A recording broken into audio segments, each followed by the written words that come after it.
बिस्मिल्लाहिर्रहमानिर्रहीम। मैं हूं आरिफ हमीद भट्टी और आप देख रहे हैं द रिपोर्टर। नाज़रीन, आज साबिर शाकिर साहब एक अहम काम के लिए बाहर गए और किसी वक्त भी हमारे साथ आके प्रोग्राम में शामिल होंगे।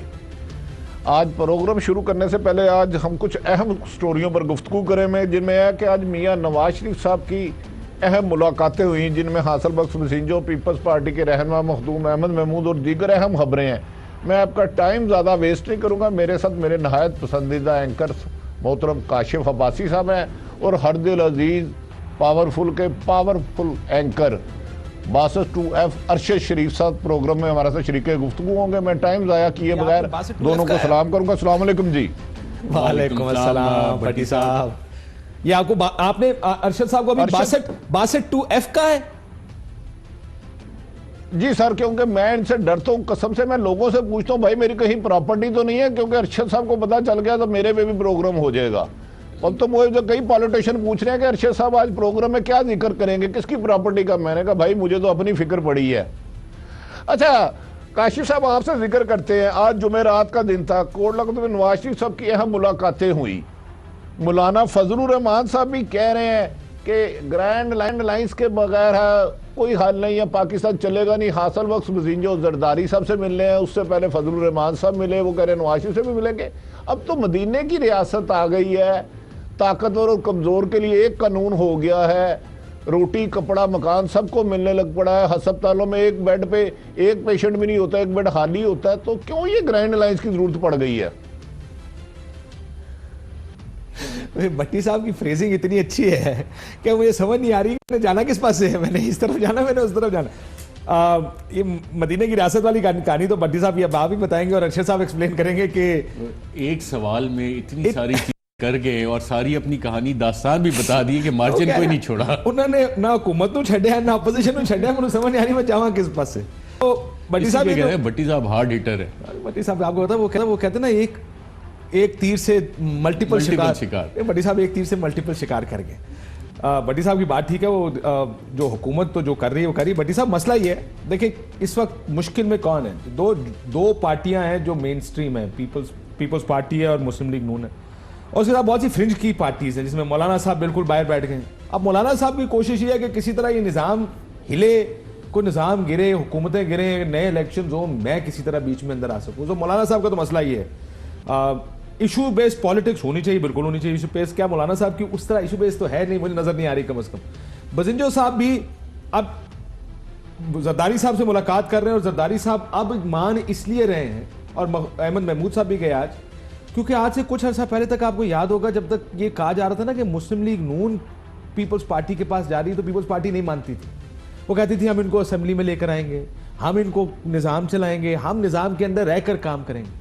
लेकिन जब से ये FIA की रिपोर्ट आई है JIT की, और जब से नाम ECL पर गए हैं, तब से पीपल्स पार्टी, आपने बिलावल की 27 दिसंबर की तकरीर सुनी, वो सीधा एस्टैब्लिशमेंट को नाम ले लेकर उन्होंने ललकारा भी। जरदारी साहब इतनी, मेरा ख्याल है पिछले 5 साल में उन्होंने पब्लिक अपीयरेंसेस नहीं की होंगी जो आप कर ली, क्योंकि कोशिश ये है कि वो जो प्रेशर है ना JIT का, फेक अकाउंट्स का, वो प्रेशर किसी तरह साइड पर। वो अरशद की स्टोरी, वो जो अपार्टमेंट्स भी निकल रहे हैं आहिस्ता आहिस्ता, कभी अमेरिका में निकला, 2 निकला है तो पेंट हाउस भी आ गया ना मैनहट्टन, बेनामी जायदाद के तौर। या तो अगर ये केस आज आप दबा देना जी, तो इस तरफ से कुछ नहीं होगा। वो कहेंगे कि जनाब हुकूमत को 5 साल। मैं अर्ज करने लगा हूं, आपने देखा होगा 2014 में सारी जमातें इकट्ठी हो गई थी। हासिल बख्श मसींजो, फजलुर रहमान साहब, महमूद अचकदी, मियाँ नवाज शरीफ साहब, जरदारी साहब, और सब जमहूरियत बचा रहे थे।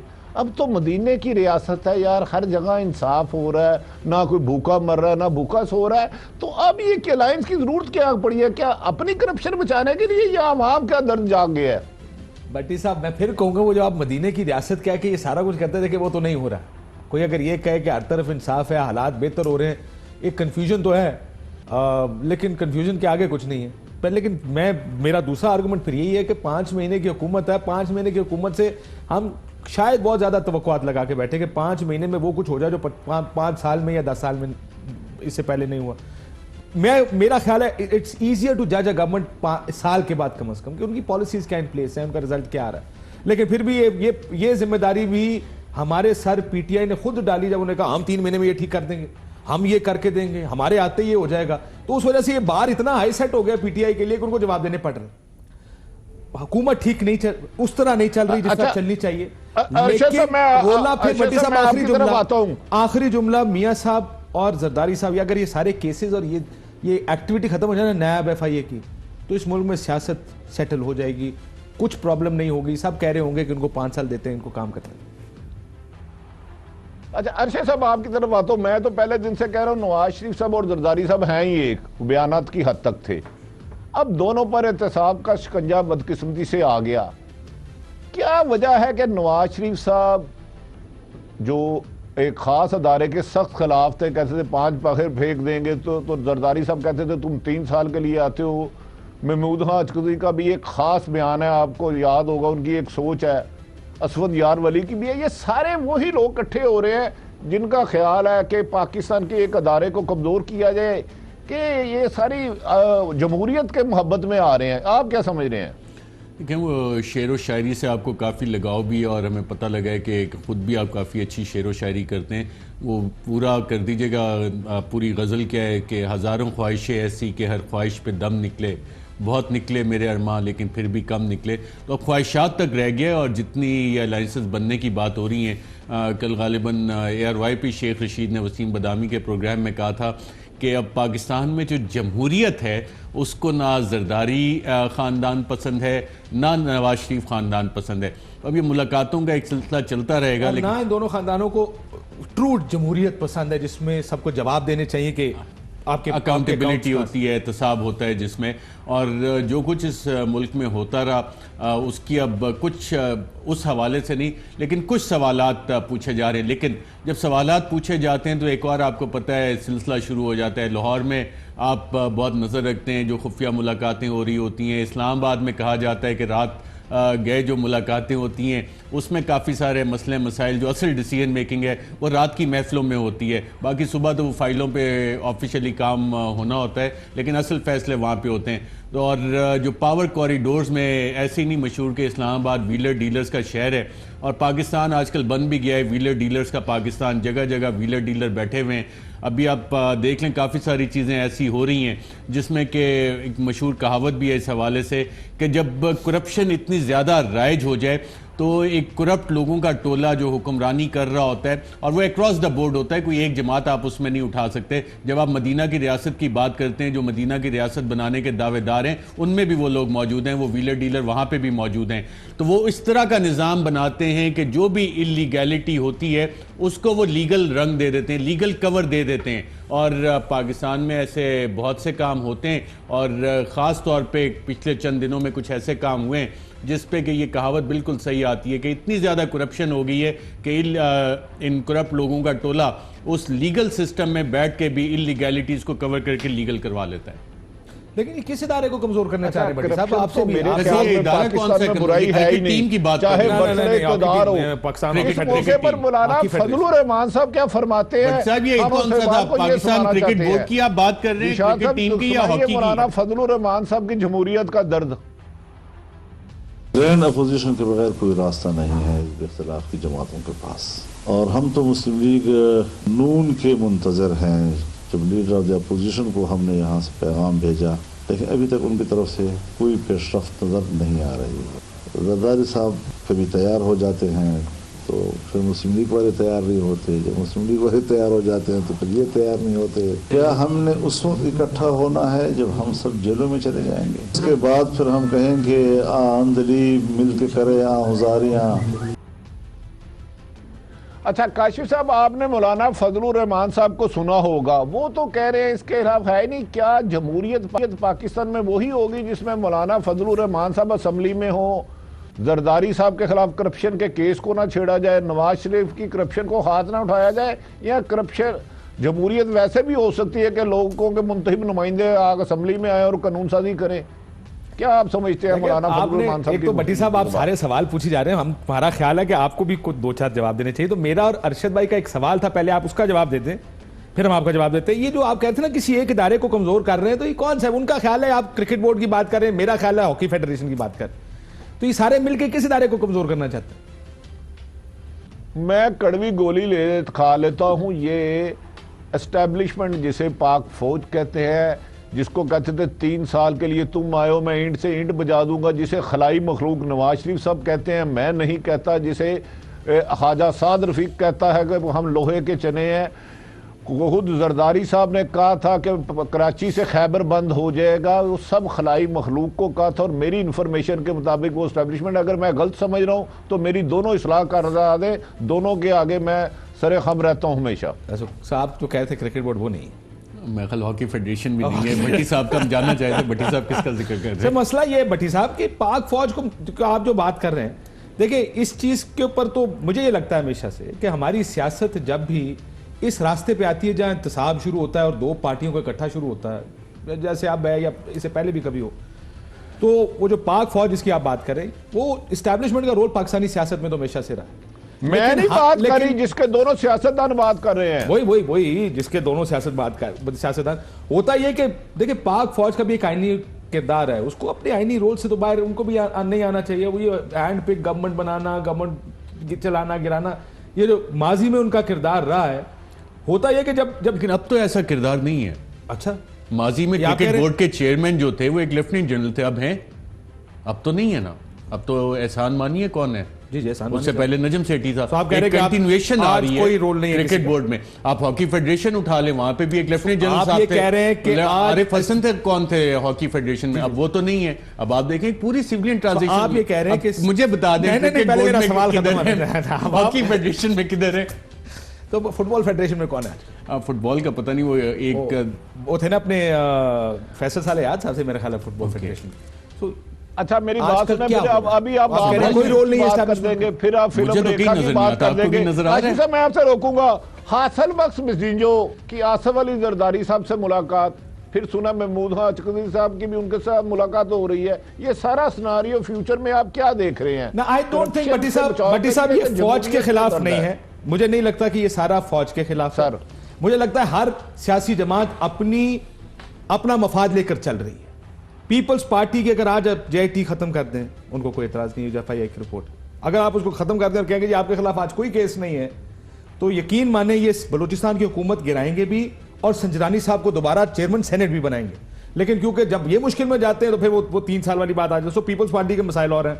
मियाँ साहब इस वक्त मुस्लिम लीग की भी बहुत से सोच रहे हैं कि कुछ है कि मियाँ साहब एक्टिवली बाहर नहीं आ रहे। वो जो फजल रहमान साहब ने कहा ना कि एक मानता है तो दूसरा नहीं मानता, होता ही है कि जड़ा मुश्किल में होता है वो आगे आके कह रहा था हाँ अब मैं मानता हूं, दूसरे से पूछो। उस टाइम तक दूसरे की कहीं ना कहीं मुश्किल हल हो चुकी होती है, सो दूसरा मानने को तैयार नहीं होता। मियाँ साहब जेल में तो है, लेकिन अभी तक उनको ये रिलीफ जरूर है कि उनका एक जो केस पहले जिसकी सजा सस्पेंड हुई थी, मरियम बीबी घर पे है, वो जेल में नहीं है और वो केस सुना भी नहीं जा रहा।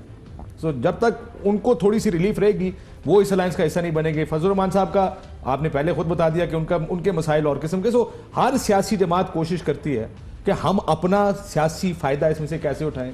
इस सिस्टम में जो बड़ा पाए है। मैं काशिफ साहब अर्ज करने लगा हूं। मैं गुजारिश है राना सनाउल्लाह जे पीपल्स पार्टी की राय के लिए बड़ी हमना राय रख रहे थे, गुफ्तगू कर रहे थे। अरशद शरीफ साहब मैं आपकी तरफ आता हूं। काशिफ अब्बासी साहब ने जो फरमाया, मुझे ऐसा लगता है दोनों पार्टी अपनी करप्शन या एहतसाब से बचने के लिए इकट्ठे हो रहे हैं। इन्हें किसी एक अदारे से शिकायत नहीं है, तो फिर हम ये खलाई मखलूक कौन है यार? कौन है ये गैबी खाते जिसे वो मरियम साहिबा कहती थी या हासिल बख्श मिस्जिंजो कहते थे कि तुम कौन होते हो फैसला करने वाले जमहूरती? ये कौन है? फिर क्यों हम गलतफहमी कर रहे हैं? दोनों तो बेचारी करप्शन बचा रहे हैं, ये तो उतना हक है उनका। आप लोग क्यों प्रोपेगेंडा करते हैं? देखिए आपका जो पहला, मैं इसका भी जवाब देता हूं कि ये खिलाई मखलूक कौन है। वो तो अगर आप अपने राइट और लेफ्ट कंधे पे देख लें तो आपको पता लग जाएगा कि वो आपकी नेकियां और बदियां सारी लिख रहे होते। अगर थोड़ा बहुत ईमान हो लोगों में और इस्लाम से थोड़ा बहुत नॉलेज भी रखते हो, तो वो तो ये बड़ी अच्छी तरह जान लेते हैं कि यार ये फरिश्तों की ये वाली बात हो रही होती है जो अच्छाई और बदी आपकी लिख रहे होते हैं, और हम सब इस पर बिलीव भी करते हैं। जो बाकी आपने इत्तेहाद की बात की, उसमें जो मौलाना फजलुर रहमान साहब ने शेर पढ़ा था, वो उसका पहला मिसरा ही उन्होंने पढ़ा कि आंदली मिल के करे आहो जारियाँ। उसका गालिबन दूसरा मिसरा अगर आप मुझे करेक्ट कर दें, मैं हाय गुल पुकारूं मैं हाय गुल पुकारूं और तू चिल्लाए हाय दिल। तो यह कोई हाय गुल पुकारेगा, कोई चिल्लाएगा हाय दिल। इससे ज़्यादा आहो पुकार से ज़्यादा कोई कहानी नहीं है इस वक्त। व्हीलर डीलर्स का पाकिस्तान बन चुका है, व्हीलिंग डीलिंग अपने अरूज पे है। और बाकी आप मुझसे बेहतर जानते हैं कि हो क्या रहा है, किसकी मुलाकातें लाहौर में पिछले हफ्ते किससे हुई, उस पर आप थोड़ी रोशनी यार डाल से आप नारे मैं भट्टी साहब इसमें 2 चीजें ऐड कर दूं, आप अपना भी बताएं ना कि आपका क्या ख्याल है। देखिए 6 महीने पहले की पॉलिटिक्स क्या थी, इलेक्शन से 2-3 महीने 4 महीने 6 महीने पहले, बैक उस वक्त उससे पहले की भट्टी साहब सियासत ये थी कि कोई हुकूमतें गिरा रहा था काशिफ साहब और दूसरी पार्टी खलाई मखलूक और नारे मारी थी वोट को इज्जत दो। आज दूसरा जब हालात थोड़े से सियासी बदले हैं, सियासी से मराद समझ गए होंगे आप, तो एक पार्टी ये नारे मारी तुम 3 साल के लिए आते हो, तुम्हें क्या हक है वगैरह वगैरह वगैरह। जो पार्टी पहले हुकूमतें गिराने में काम कर रही थी और लोगों को इलेक्ट करा रही थी, आज वो उसने बिल्कुल अपना पूरा एंगल बदल दिया और आज वो इज्जत की बात कर रहे हैं, वोट की को इज्जत दो, ये कौन सा तरीका है, एस्टैब्लिशमेंट ये करती है। और जो पहले वोट को इज्जत दो के नारे के साथ बाहर निकले। अच्छा मेरी दोनों काशिफ भाई समझ जाए हो क्या काशिफ साहब, मैं जरा चेयरमैन नैब क्या फरमाते हैं एनओ के बारे में और क्या मौजूदा सूरत हाल क्या बता रही है, पहले हम उन्हें सुन लेते हैं, फिर आपकी राय से लोग फैज़याब होते हैं। एनआरओ किसी भी शक्ल में हो, कोई भी दे, किसी को भी दे, नैब कभी उसका हिस्सा नहीं होगा। हमारे लिए सिर्फ और सिर्फ पाकिस्तान के मफादात मकदम हैं और हमने सिर्फ और सिर्फ उनका तहफ़्फ़ुज़ करना है। जी काशिफ साहब, आपने सुना होगा उन्होंने कहा एनआरओ कोई भी दे, नैब इसका हिस्सा नहीं बनेगी, जबकि साबिक सदर जरदारी साहब के बारे में भी नैब में केस तेरे समात है, मोहतरम नवाज शरीफ और मोहतरम शहबाज साहब के भी बारे में है। फिर एनआरओ वाली कौन सी तीसरी ताकत आ गई इस मुल्क में? अब तो जमहूरियत है, मदीने की रियासत है। ये एनआरओ जिसने देना ना भट्टी साहब, सबको पता है एनआरओ देने का इख्तियार किसके पास, वो क्रिकेट की फेडरेशन है, महकमा ज़राअत के पास। महकमा ज़राअत अगर देना चाहे एनआरओ तो देगा। लेकिन आपने अभी साबिर साहब भी आ गए, लेकिन चलो अब ब्रेक के बाद ब्रेक में ही ऐड हो गए मेरा ख्याल है।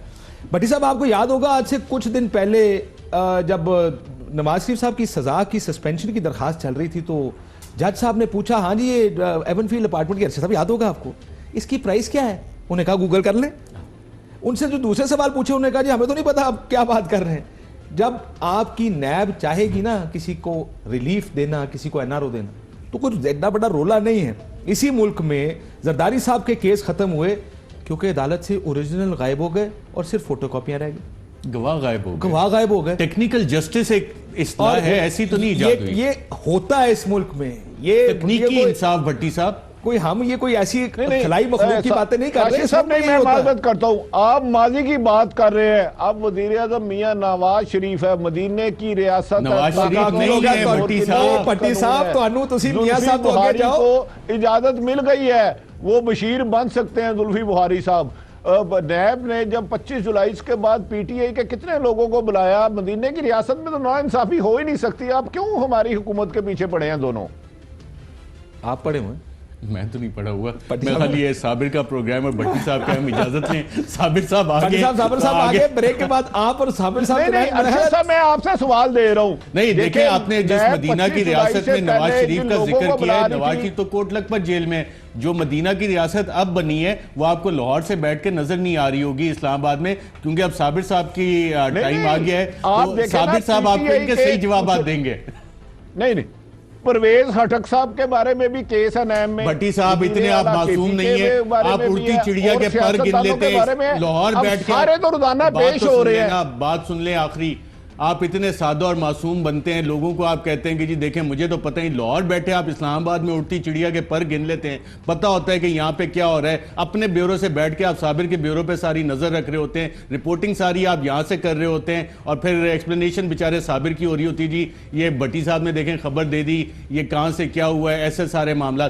जिसकी आप बात करें, परवेज खट्टक, अलीम खान जो कल भी कह रहे थे, इन सारों के खिलाफ परवेज, वो क्या नाम है आपके जो चीफ स्पीकर लगे हुए हैं आजकल, परवेज इलाई, इनके खिलाफ नैब ने एक्शन लिया तो आपकी पंजाब में मेजॉरिटी उड़ जाएगी, सेंटर में उड़ जाएगी, हुकूमत दोनों जगह गिर जाती है। खुदा का खौफ करें, कुछ अंडरस्टैंड करें, पावर डायनेमिक्स होती है, उसमें अगर पीटीआई के लोगों और उसके इत्तेहादियों के खिलाफ एक्शन हुआ, पंजाब की हुकूमत गिरती है, वफाक की हुकूमत गिरती है, नैब ये काम नहीं कर सकती, सिर्फ अपोजिशन का एहतसाब होना है। मेरा एक सवाल है भट्टी साहब, ब्रेक से पहले एक आखिरी सवाल, अरशद भाई ज्यादा गुस्से में आ गए। भट्टी साहब और कमजोर के लिए एक कानून होगा। वो अक्सर वजीर आज़म नवाज शरीफ कहते थे तुमसे पहले कौमें इसलिए तबाह हो गई कि वो ताकतवर के लिए और कानून होता था, मैंने एक सवाल पूछना भट्टी साहब। भट्टी साहब, ये नवाज शरीफ ही कहते वो थे ग्रैंड लैंड का ना देखा नहीं, अरबपति लोगों को उनके फ्लैट मिल गए, ये तो गरीब की झोपड़ी उड़ा दी गई। अब तो इंसाफ साफ नजर आ रहा है। पॉलिटिकल स्टेटमेंट नहीं है ये, नहीं ये इमरान खान से अभी क्या कहते बट थे ही इज मदीना की कोटिंग, जगह हवाला देते हुए। मैं उसको मजाक नहीं कर। बट भट्टी साहब मुझे ये बताएं, आप इस्लामाबाद पे लाहौर बैठ के इस्लामाबाद के परिंदे के पर कैसे गिनते हैं? असल खलाई मखलूक तो फिर ये हुए। है भट्टी साहब को जवाब दें। जी सर, चले आप लाहौर बैठ चले, के इस पे भट्टी साहब इस्लामाबाद ब्रेक के अनाउंस करने परिंदों लगे। के पर कैसे गिनते हैं? ये असल खलाई मखलूक तो भट्टी साहब है। भट्टी साहब इस पे अब ब्रेक ले ले, मुझे जवाब तो हर ये चीज भी का नहीं पता, देना होता। काशिफ साहब मुझे तो ये भी नहीं पता, पिछले दिनों एक शहबाज शरीफ की जरदारी साहब के एक चौथे मुलाजम के फोन से बात हुई, मुझे इसका कोई पता नहीं, मैंने कभी ये खबर दी है आज तक। मुझे बताए, आप वाई विटनेस हैं, आपसे ज्यादा मुझे कोई बेहतर जानता है। अरशद शरीफ बताए कि पिंडी जब गया था, इनको इनका दोस्त मिला था वो फैज रशीद, उसने इन्हें बताया नहीं कि यार बात खासी करीब आ गई है, हमने कभी जिक्र किया आज तक? हम तो ऐसी बातों में आते नहीं, मैं तो अब लोग आपसे सीखता हूं। उन्होंने कबूतर पकड़ लिया था जो मैसेजिंग लेके जा रहा था। भट्टी साहब कबूतर फाड़ लेंगे तो भट्टी साहब का ब्रेक का टाइम हो गया, अनाउंस नहीं कर रहे, वो नहीं चाह रहे कि साबिर साहब, हाँ उन्होंने पता है साबिर साहब आगे तो थे मुलाखड़ा पै जाए। साबिर शाकिर और साबिर साहब, अरशद शरीफ और काशिफ साथ है। हम ब्रेक लेते हैं, नाज़रीन हमारे साथ ही रहिएगा, कुछ अहम खबरों का इंकशाफ करेंगे कि फैज रशीद ने किससे मुलाकात की। वेलकम बैक नाजरीन। काशिफ अब्बासी साहब और अरशद शरीफ साहब का बहुत बहुत शुक्रिया कि उन्होंने आके रेस्क्यू किया। भट्टी साहब, बात हो रही थी NRO की, एक तरफ आपने शॉट सुनवाया NRO का अपोजिशन की तरफ से, अब ज़रा वफाकी वज़ीर इत्तलात और नशरियात फवाद चौधरी साहब ने भी आज एक गुफ्तगू की है, वो भी ज़रा सुन लें। जी, 2 दिन पहले की है, वो ज़रा सुने। अब NRO का जो मामला है, मैंने जिस तरह से अर्ज किया, आपकी तारीख है और यकीनी तौर के ऊपर आपको नहीं पता होगा, लेकिन आपके बड़े अब भी बात कर रहे हैं। किसके साथ कर रहे हैं? बताए ना, ये बताते हर नहीं बात हैं। टेलीविजन पे नहीं बता क्यों नहीं हो? भट्टी साहब, ये थे वज़ीर इत्तलात और नशरियात फवाद चौधरी, और मरियम औरंगज़ेब के सामने बैठकर कह रहे थे कि आपके बड़े ये बातें कर रहे हैं और माजी भी यही कहता है। तो इसमें तो कोई शुबा नहीं है कि ये चीज़ें हो रही हैं, लेकिन असल मसला है कि इनको मिल नहीं रहा। अच्छा साबर साहब, गुजारिश है, आप थोड़ा सा आज देर हो गए ज़रूरी काम से, तो मैंने एक फिल्म में अच्छा कोई एक्टर ले है ना, सुपरस्टार, तो फिल्म हिट हो जाती है। आज मैंने आपके प्रोग्राम में 2 हीरो बैठा दिए थे, हरदिल अजीज, अरशद शरीफ साहब और काशिफ अब्बासी साहब। अच्छा अब आगे ये जो फवाद चौधरी साहब ने फरमाया, मेरी इंफॉर्मेशन के मुताबिक ठीक है, जब भी नवाज शरीफ साहब सऊदी अरब जाते हैं, कतर जाते हैं, तुर्की जाते हैं, किसी भी मुल्क जाते हैं, पीछे से बातें शुरू हो जाती हैं कि जी NRO हो रहा है, NRO हो रहा है। इसमें इमरान खान साहब जब भी सऊदी अरब के टूर पे जाते हैं, कतर जाते हैं, चीन जाते हैं या तुर्की जाते हैं, तो बातें हो जाती है जी NRO हो रहा है। आप क्या समझते हैं, इसमें क्या सदाकत है, इसके पसे पर्दा कुछ हकायक है भी कि सिर्फ वैसे ही प्रोपोगंडा किया जाता है? अच्छा भट्टी साहब, बिल्कुल आपने बहुत अच्छी बात की, बल्कि हमने भी इस पे तस्करा किया कि ये एनालिसिस हो रहे हैं, तज्जिया निगार ये बातें कर रहे हैं। अब मैं आपको फर्स्ट हैंड इन्फॉर्मेशन देने लगा हूँ, ख़बर है और नाकाबिल तरदीद ख़बर है। ये बिल्कुल दुरुस्त है कि जैसे ही प्राइम मिनिस्टर इमरान खान जाते हैं या army chief general Qamar Javed Bajwa की मुलाकात होती है किसी पॉलिटिकल पर्सनैलिटी से, तो फ़ौरन ये चीज़ आ जाती है कि जनाब ये हुआ होगा। वज़ीर आज़म इमरान खान सऊदी अरब गए, ख़बर आ गई उन्हीं के दौरे के दौरान जनाब सऊदी हुक्काम ने ये बात की है। अब फर्स्ट हैंड इंफॉर्मेशन कि इमरान खान सऊदी अरब गए, सऊदी हुक्काम ने, सऊदी फैमिली ने ज़िक्र तक नहीं किया, बल्कि यह मैं बता रहा हूँ, बड़े वसूख से कह रहा हूँ, उन्होंने कहा कि पाकिस्तान और सऊदी अरब के दरमियान जो ताल्लुकात कशीदा हुए पिछले 10 सालों में और जो दूरियां हुईं, वो शरीफ फैमिली और जरदारी फैमिली की वजह से थीं। इसलिए वो इतना नेगेटिव वहाँ पे इन्होंने इम्प्रेशन छोड़े हुए हैं। सऊदी अरब की बात कर रहा हूँ। एक बात, अब आगे चलें यूएई, वली अहद आए इस्लामाबाद, फिर आया जनाब एनआरओ और ये जनाब बात की गई है और ये बात की गई है।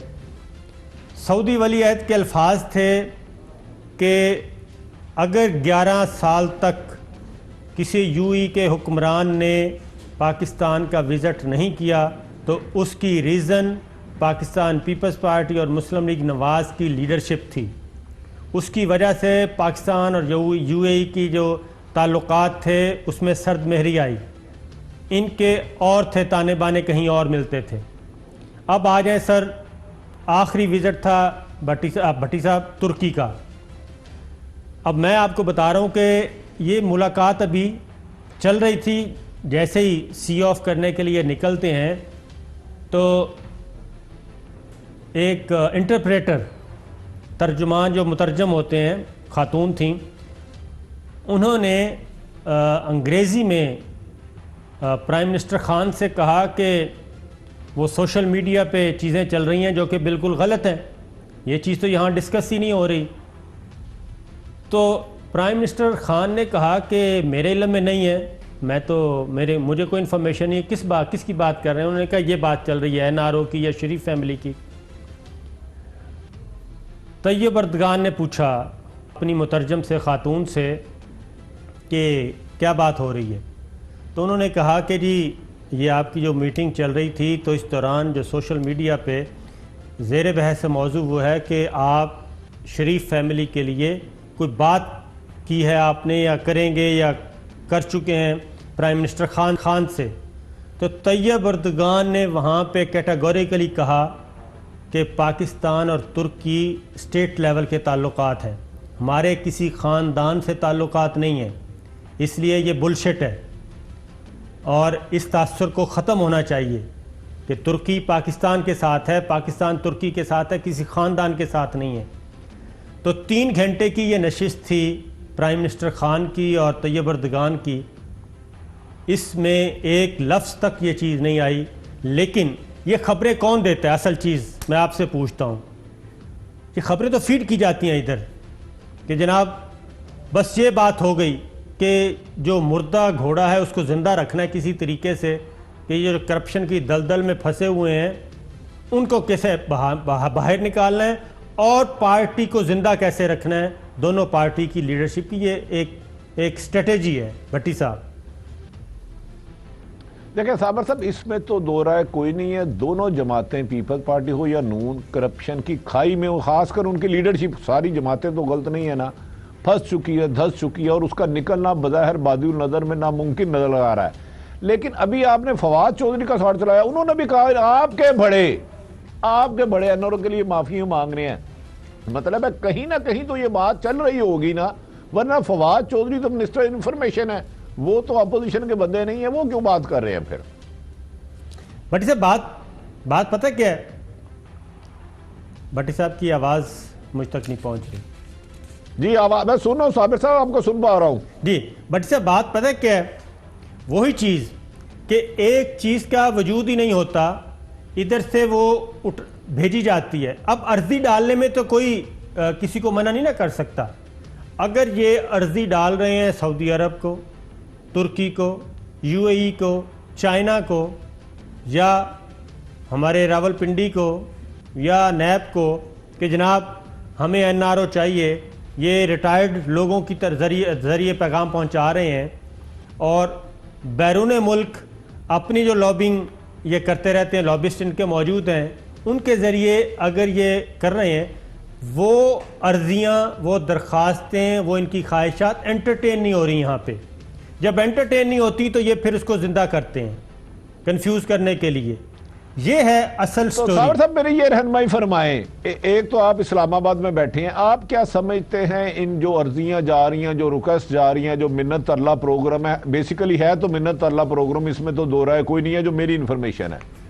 आप इक़्तिदार के शहर में बैठे हैं, इमरान खान साहब किसी भी प्रेशर में आके कि जिससे नंबर गेम का, मैं क्या कोई एनआरओ की तरफ सोच भी सकते हैं कि नहीं? उनका तो बड़ा बिल्कुल क्लियर विजन है कि करप्शन में कोई कंप्रोमाइज़ नहीं।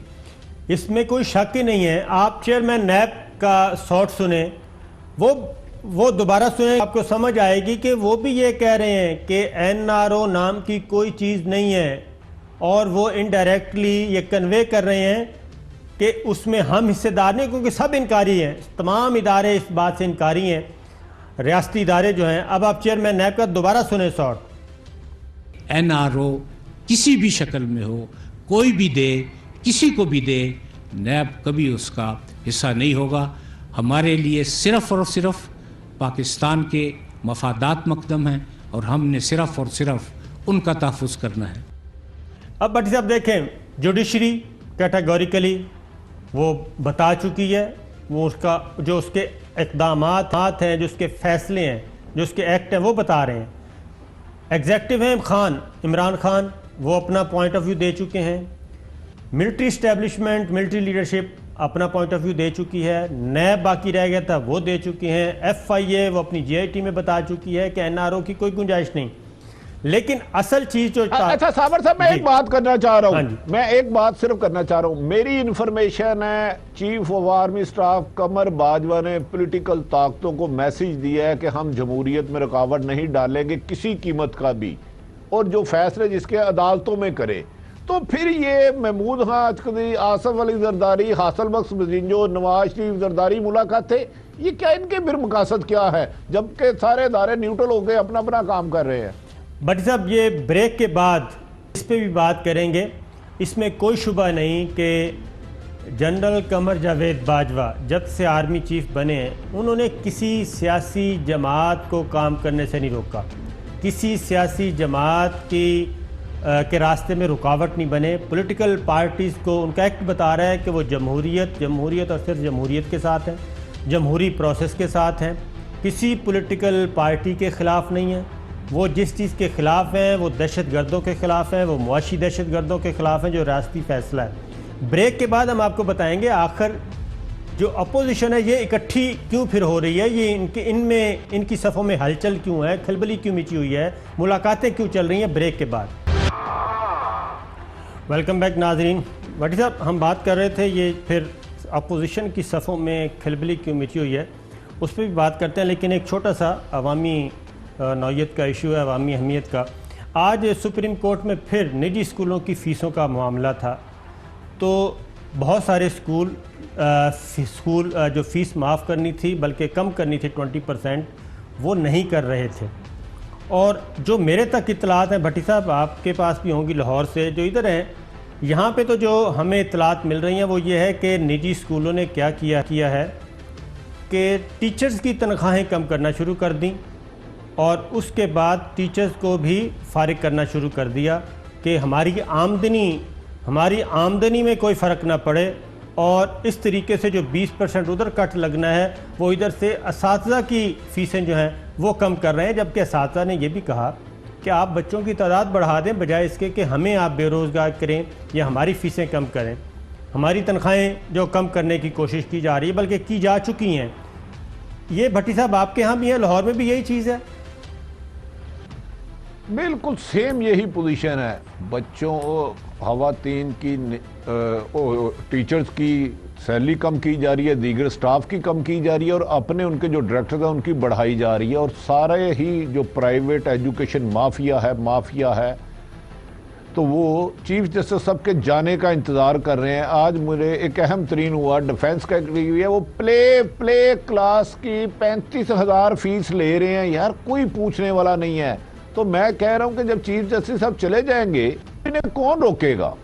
मेरी तो समझ से बाहर है कि एक और चीज़ भी आ रही है कि आज ख़ास तौर पे सुप्रीम कोर्ट में LGS का बहुत तस्करा हुआ।